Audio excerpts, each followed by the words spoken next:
Well, hello everybody and welcome back to the channel. Friends, I've got some great news. Why? Because today we're watching the tense, terrifying, yet always terrific Twilight Zone. Specifically, the second episode of the second season, The Man in the Bottle. And friends, if Rod's outro is to be believed from the last episode, and why shouldn't we have a Genie episode. I can't wait to watch this one, so wait no longer, we shall. If you could do me a quick favor though and hit that like button, smash that subscribe, ring that bell for notifications. It greatly helps out a small channel and allows me to alert you next time it's time for the Twilight Zone or any of our sci-fi fare. And of course, if there's anything that we do that you would like early or in its full-length format, the link to our Patreon is in the description. And if you're not a fan of Patreon, consider YouTube memberships. You'll get all of our episodes at least a day early. But my dear friends, all that is then and this is now, and what is now? Now it's time to take a trip into the Twilight Zone as we watch the second episode of the second season, The Man in the Bottle. Prepare to engage maximum warp reaction. And away we go!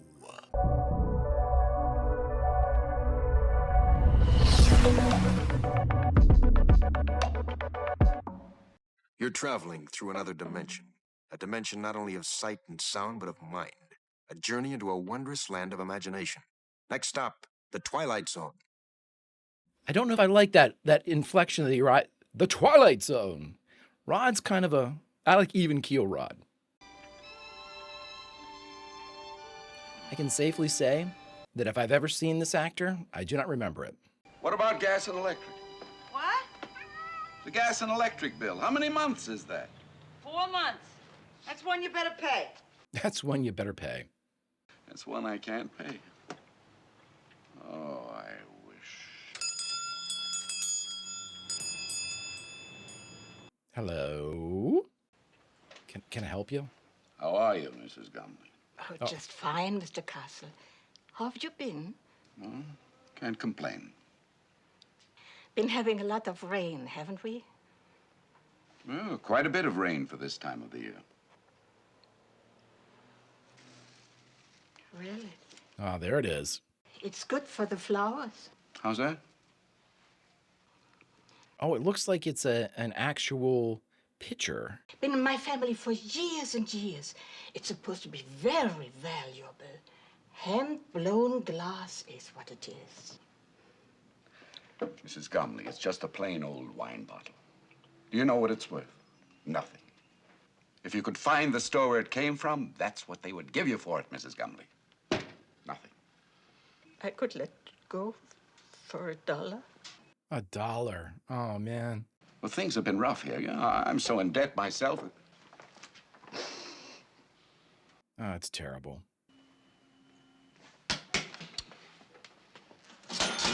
He's just gonna give her $1, right? Thank you, Mr. Castle. You're a wonderful man. God bless you. Oh. I found it in an ash can. Please, Mr. Castle, forgive me for lying. Ah, that's all right, Mrs. Gumley. Good acting. Thank you. She's gonna be like, you did not give that woman another $1, did you? Gorgeous. No sale. She has to eat, doesn't she? You don't. We're just around the corner from bankruptcy. You promised me no more handouts. Maybe all I've got left is to try to find some poor clod who I could feel sorry for. Maybe a man can be a failure for only so long and then... Oh, you're a good guy, though, man. You're a good guy. The legacy of 100 years. My grandfather owned it and it broke his heart. Then my father killed him, too. Oh, boy. It isn't just an antique shop where you pick up the pitiful remnants of other people's failures. It's a shrine to failure itself. That's what it is. A shrine to failure itself. Damn. We're not old people, yet this place is making us old. There must be years ahead of us that come without scrimping and counting and picking over checkbooks and budgets and final notices on old bills. Ooh, ooh. Oh, my God. It's a great effect. Mr. and Mrs. Arthur Castle. Gentle and infinitely patient people whose lives have been a hope chest with a rusty lock and a lost set of keys. But in just a moment, that Oh hope my chest God, I will be love opened. this. Putting him in the scene. Mr. and Mrs. Arthur Castle, standing on the outskirts and about to enter the Twilight Zone. I sort of like Rod present in the each episode. That's neat. How do you do? Hey.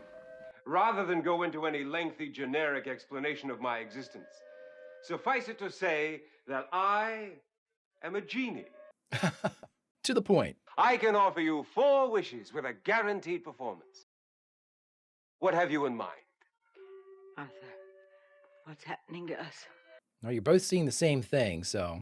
I grant 4 wishes to the owner, then go back inside the bottle for a century and a year until a summons comes from the next owner. A century and a year. That each wish is irrevocable. Once made, it is fulfilled, and once fulfilled, it is a matter of record. It can only be altered by yet another wish. I wonder if these are like monkey paw wishes, like consequences with each wish. Arthur, you out of your mind. You believe him? You saw him appear out of nowhere. Just for the sake of argument, I'd say I wanted that broken glass in that case to be fixed. What? Dude! What? Well, Mr. Castle, is that your wish? Oh my God, what a waste. Yes, that is my wish. I want that glass in that display case to be repaired.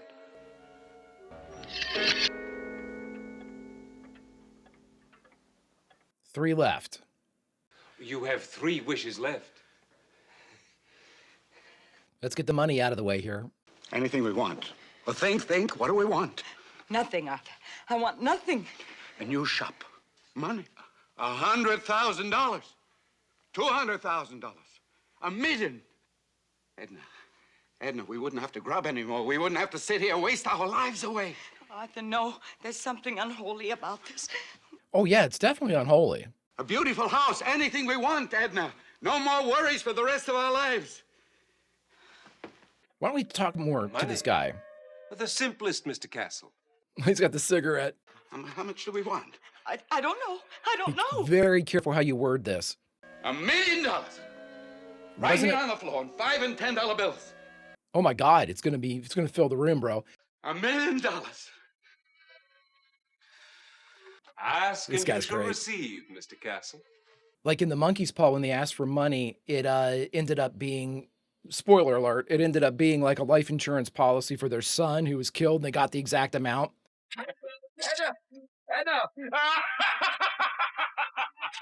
Great laugh. Holy hell. $1 million. $1 million. Oh, lock that door. So he says, money, so much money. What are we doing? You buy that to pay off that mortgage and have yourself start living again. That's it. This is insanity. Here you are, my dear. No, nephew.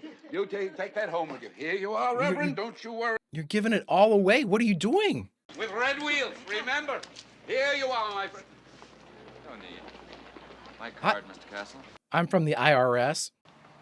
Office of Internal Revenue. Yes, that's correct. Death and taxes, buddy. Oh boy. Boy, they caught wind of that pretty quick, didn't they? The whole thing comes to a total of, roughly, mind you, $942,640. What bracket are you guys in? Thanks, I'll pay that in 30 days. Out this form and send it to us with your check. Sure. Oh, if you want to use the installment plan, we'll send you a statement after the form has been analyzed. Mr. Castle? Yeah. Yeah, whatever, dude. Yeah. Well, we'll be seeing you, Mr. Castle. I'd love to know how he got to that figure. Leave it to the IRS. Oh my God, we're already halfway through. We've got 2 more wishes. We gave away almost $60,000. And this goes to taxes? That's ridiculous. Whatever. $5? Yeah. Quite a wish, Arthur. Quite a wish. Well, It was my suggestion that you reflect very carefully, Mr. Castle. all right. Look, you. Plenty of sweet talk and promises and the whole thing, and all the time you're nothing but a con artist. Well, sort of, yeah. No more money. You gotta wish for something else.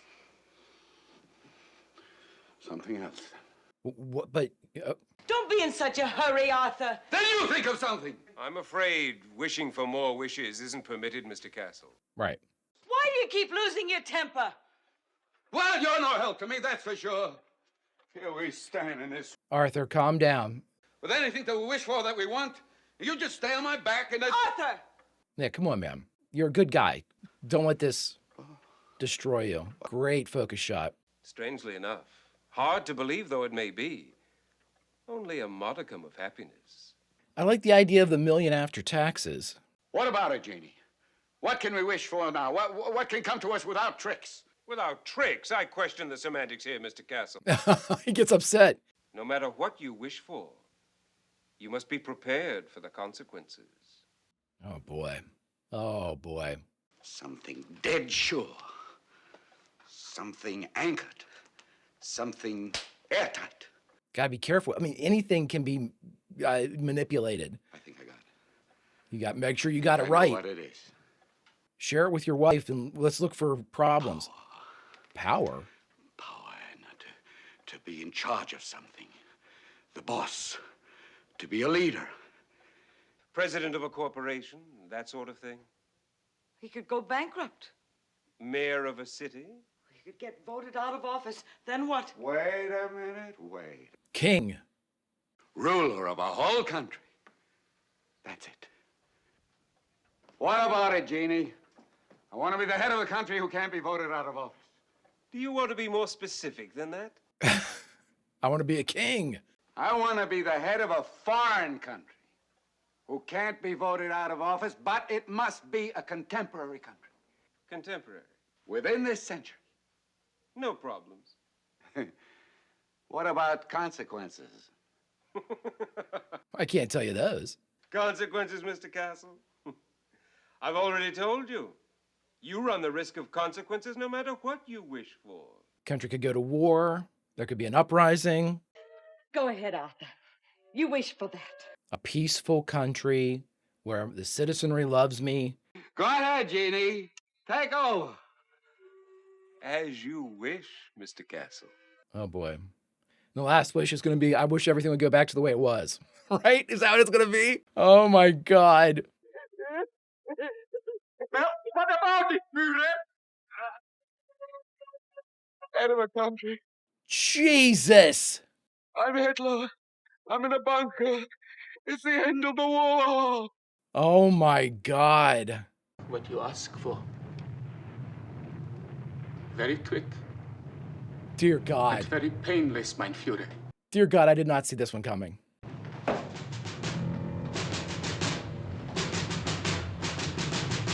Dear God. We're like 15 years removed from this, too. I don't think Art Castle had Becoming the Fuhrer on his bingo card for today. It's making that electric or water bill look a little bit more attainable now. I wish I were back where it all started. I wish I were off the castle again. Nice. Number 4. All the wishes ended the same way. Badly. Funny thing, though. This place, You appreciate this it place more? doesn't look half bad. You all right? Oh, I'm fine. Does she remember any of this? And since we obviously can't afford a brand new life, suppose we give the old one a paint job or something. I think that's a very good idea. What are you laughing? We came out of it ahead anyway. The cabinet's fixed. Oh, she does remember. Shouldn't be a total loss. It's gonna break, don't worry.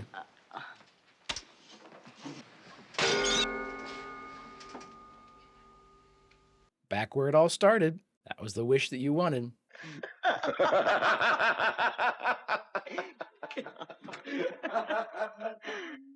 So does the neighborhood still love you? I guess none of that happened though, right? To everyone who would try to coax out a miracle from unlikely places, Awesome. check that bottle you're taking back for a 2-cent deposit. The genie you save might be your own. Mr. and Mrs. Arthur Castle, fresh from the briefest of trips into the Twilight Zone. All right, everybody, we just finished watching the second episode of the second season of The Twilight Zone, The Man in the Bottle, and the only thing left to do is talk about it. All right, everybody, we just finished The Man in the Bottle, the second episode of the second season of The Twilight Zone. Yeah, definitely like Monkey's Paw type of stuff, and the Monkey's Paw, I remember...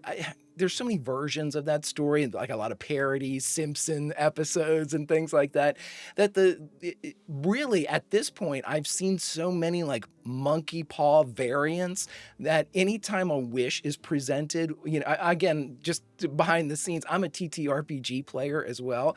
And so wishes by their very definition for me are exactly like they are presented here in The Man in the Bottle. You better be incredibly specific, and you better make sure that every syllable cannot be nuanced. It's direct. It's exactly what you want. I mean, make the wish like 3 pages long if you've got to tie up loose ends and notes and stuff, because it will be bastardized and turned into what we saw in this episode. And then like the monkey's paw. I made the mention of the one example where in the monkey's paw that I remember the most, I think it's the parents. Somebody, they ask for something like $10,000 or $25,000 or something like that. And then it turns out that their son, who works at like a factory, is killed. And there is like a settlement of $25,000 or something. Whatever the figure is, it's the exact amount comes in. And that's always stuck with me. And really, that's the basis for me now for all of these kind of like bastardized wish type of stories, is that you always have to be prepared to, if you're going to make the wish, you need to be prepared to not make it in the spur of the moment. You have to absolutely analyze this thing like you're defusing a bomb, because you are. Okay, so this would be a little bit of a fun thing here. First off, 4 wishes. I've never heard that before, but that's interesting. I wonder if if there's a basis for the 4 wishes that I'm unaware of, or this was just sort of a Twilight Zone tweak where we're going to give them an extra one, which is basically like just take the other 3 back. I don't want them anymore type of situation, which is a great get out of jail free card, or like a ripcord to pull. But, okay, so going through all of these, how could they have made the money work? Well, you could make a wish. Now, again, there are so many avenues, it's going to be impossible to kind of cover the bases for it. But if you're going to ask for money or something of that nature, like immediately I thought when he said, I'd like to have $1 million. Sure, you get $1 million. It's counterfeit. The police show up and they arrest you for being a counterfeiter. So you would have to really, really work it. Something to the effect of, I'd like to have $1 million after taxes. Nobody gets hurt in giving it to me. None of us get hurt in receiving the money. It doesn't come from anywhere where, it's not taken from like a children's hospital, or, it's real authentic money. It's not being, the serial numbers aren't in a bank robbery type of thing. You have to go through all that shit to finally get it. And again, if you do something like, well, you know what, I'll just take it in gold bars. Give me $1 million in gold bars. Well, then you get it, and it's like $1 million that was like blood money or stolen from like Bank of England or some shit, and then all of a sudden you're getting hunted for this money. So again, it's really the thing about all of this is anytime you're presented with these wishes, my mind immediately starts thinking, how can we make this airtight? The thing is, there's no way to do that. There's always a subversion. There's always a manipulation. There's always a twist. There's always a way to take your words, no matter how carefully crafted, and turn them against you. And I love the guy who's playing the genie was great. He was like, I can't help you do any of that stuff. Consequences are going to come no matter what you intend to do. Now, I thought for sure that when he said, I wished it would just be like it was at the beginning. I wish we were back at the beginning.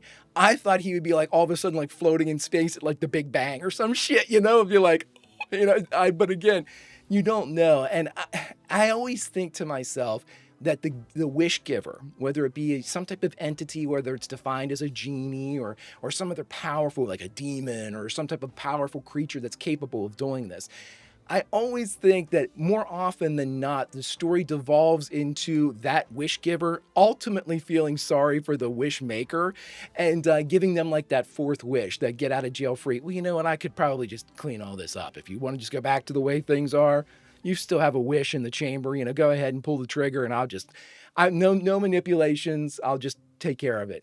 And So it leads me to this, the final question that should be asked for this, the man in the bottle. Is the idea of a genie, the idea of this type of wish giver, the idea of this type of manipulation of whatever your desire happens to be, is this just a fool's errand? Is this, in this situation, is this meant to do multiple things here? One, the things that you really wish, be careful what you wish for type of situations. And two, ultimately, it's like things are not as bad as what you think they are. Your life is not as bad as how you imagine it to be in this moment. It could get far worse. Or, you know, you can get these riches, this power, these things that you believe you want. But in the end, I'm going to convince you that the life that you have doesn't need to have any wishes to augment it. I don't know. I always go between, this is like a lesson. We're teaching you a lesson and we're just effing with you. And I mean, boy, this guy came across as like, I'm just effing with you, didn't he? I mean, he really did. And the other thing, I'll end on this one. A couple of the items of, like, as far as like genie lore or like wish giver lore, that type of stuff, that century mark always seems to be in play. Like, you can't just make wishes with the genie and then like hand the bottle to your best buddy and they hand it back to, you know, another one of your buddies and you just kind of move it all around. 100 years, 101 years in this instance, but normally it's some substantial length of time before the genie can give wishes, appear, you know, have another master or whatever it would happen to be. But all in all, I believe it to be another very solid episode of The Twilight Zone. I do like how Rod's now being incorporated into the actual scene where they kind of freeze frame. With this one, though, I think that I think my perception of it was sort of a lot of the shock value was robbed from me because of, and again, a lot of us have talked about this before. A lot of your comments have said, since the 1960s, there have been so many additional narratives that have been out there, whether it be in TV shows, movies, books, short stories, anything, plays, you know, theater. All of these ideas and stories have been, you know, not done to death or anything like that, but more developed. You know, we have our monkey's paw. We have these kind of the Simpsons episode of the monkey's paw. And so because of that kind of additional exposure to similar narratives, it becomes easier to see, oh, this is going to be one of those be careful what you wish for episodes. And I always try to take that into consideration because while Twilight Zone might not be the originator of these types of tales or these tropes that they're using, they definitely were among the forefront, especially in a television series like this. You know, this might be the first time people are being, you know, given an example of time travel, given an example of, you know, an out-of-body experience, aliens, monsters, these type of things that we sort of take for granted now several decades later. So with putting that lens on the man in the bottle, I thought it was a very, very solid episode. And I think that the number one scene was him becoming Hitler. That was incredibly shocking. Even if you think, okay, how are they what's going to be the screw job here for this wish? Hitler. Wow. And again, he made the mistake of saying a contemporary country, you know, sometime in this century. Dude, why would you say that? Because you could literally, just like what he did, he just went back and found the most hated person you could possibly be at the fall of the country. You're not going to be voted out of office, dude, unless you consider yourself getting voted out. You're voting yourself out of office, I guess. I don't know. And even though the story might seem more familiar here in contemporary 2025 or this new millennia, I always remember that in 1960, 1959, whenever we're watching these episodes from season 1 and now season 2, these were groundbreaking. These were ideas and stories and thoughts that have never been shown before. And while I'm able to kind of speculate and be like, oh, I wonder, you know, again, is this going to be a bad type of situation? We don't know how they're going to reveal it. And that Hitler drop was so well done. It was shocking, even to somebody like myself who's 65 years removed from where we are. It still lands a punch, which always makes me think, how much harder was that punch in 1960? And deservedly so. The creators of these tales, from the writers down to the directors to the performances that we see, they were groundbreaking. And friends, I will always treat them as such. Another one down. I cannot believe we're already 2 episodes into the second season of The Twilight Zone. I can't wait to see what comes next. Friends, if you could do me a favor, hit that like button, smash that subscribe, ring that bell for notifications. It greatly helps out a small channel and allows me to alert you next time it's time for The Twilight Zone or any of our sci-fi fare. And of course, if there's anything that we do that you would like early or in its full-length format, the link to our Patreon is in the description. And if you're not a fan of Patreon, consider YouTube memberships. You'll get all of our episodes at least a day early. But my dear friends, all that is then and this is now, and now unfortunately we have to say goodbye from this, the second episode of the second season of The Twilight Zone. So where should we say goodbye from? Well, now normally in our other series, we as the Greek chorus are rewarded for spreading the tale about the people that haven't seen it. We are rewarded by being able to jump back into whatever it is we just watched and saying goodbye from a favored scene. We become part of the story because we are part of the tale. But friends, with The Twilight Zone, we do something a little bit different. We say goodbye as a result of the episode. So friends, you and I, we're kicking it. We're walking down the sidewalk. We're just, looking around, seeing where the day takes us. And lo and behold, when we look down, we see that there is a finely crafted bottle just sitting by a park bench, kind of close to a trash can, but not in the trash can. Let's check it out. We pick it up, we take a look at it, and is there anything in it? I don't know, my friend. What do you see? Until such time as we can continue this tale with Rod Serling and the rest of the Twilight Zone writers, Vulcan roll, and I'll see you.